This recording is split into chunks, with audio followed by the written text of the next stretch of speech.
ஸ்ரீ மார்க்கண்டேய புராணம் 35ஆம் பகுதி. தமனின் பழிக்கு பழி. தமன் பிறப்பு. நரிஷ்யந்தன் இந்திரசேனை என்பவளை திருமணம் செய்தான். அவள் கருவுற்ற போது அந்த கருவானது 9 ஆண்டு காலம் அவள் வயிற்றிலேயே தங்கிவிட, அவள் ஜோதிடர்களை கொண்டு கிரகங்களை குறித்து ஆராய, அவன் பிறந்தது முதலே எல்லோரையும் அடக்கி ஆழ்வான் என்று தெரிய வந்தது.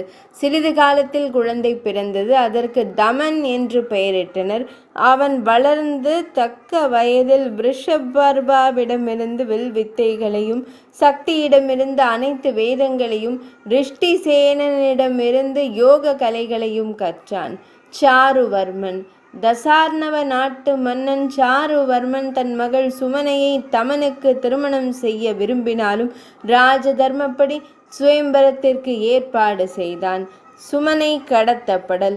ஆனால் சுயம்பரத்திற்கு முன்பாகவே மகாநந்தன், வபுஸ்மான் என்னும் 2 மன்னர்கள் நள்ளிரவில் அந்தப்புரத்தில் புகுந்து சுமனையை தூக்கிச் சென்று விட்டனர்.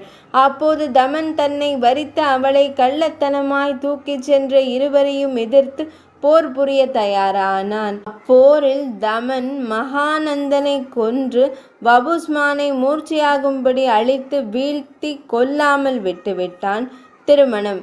பிறகு சாருவர்மன் சுமனையை தமனுக்கு முறைப்படி திருமணம் செய்து வைத்தான். தமன் மனைவியுடன் பெற்றோர்களை வணங்கினான்.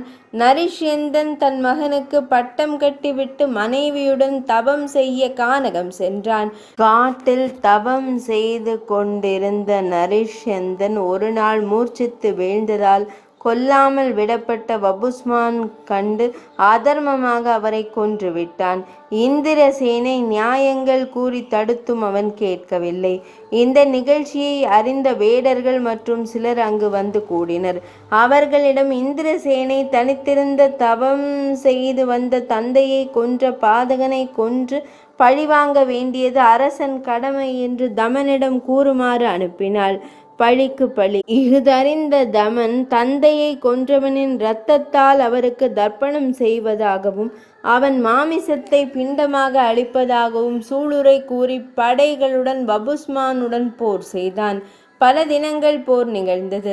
இறுதியில் வபுஸ்மானின் 7 பிள்ளைகளையும் அவனுடைய சேனாதிபதிகளையும் கொன்று வபுஸ்மானை வீழ்த்தி அவன் தலைமுடியை பிடித்து ஒரே வீச்சால் அவன் தலையை வெட்டி சாபத்தை நிறைவேற்றினான் தமன். தேவர்கள் அனைவரும் பூமாரி பொழிந்தனர். 35ஆம் பகுதி இனிதே நிறைவடைந்தது. இந்த மார்க்கண்டேய புராணம் புண்ணிய பலன்களை தர வல்லது. தர்ம வழி காட்டி மோட்ச சாம்ராஜ்ய கதவுகளை எப்பொழுதும் திறந்துவிடும் இந்த மார்க்கண்டேய புராணம். மார்க்கண்டேய புராணம் இனிதே நிறைவடைந்தது.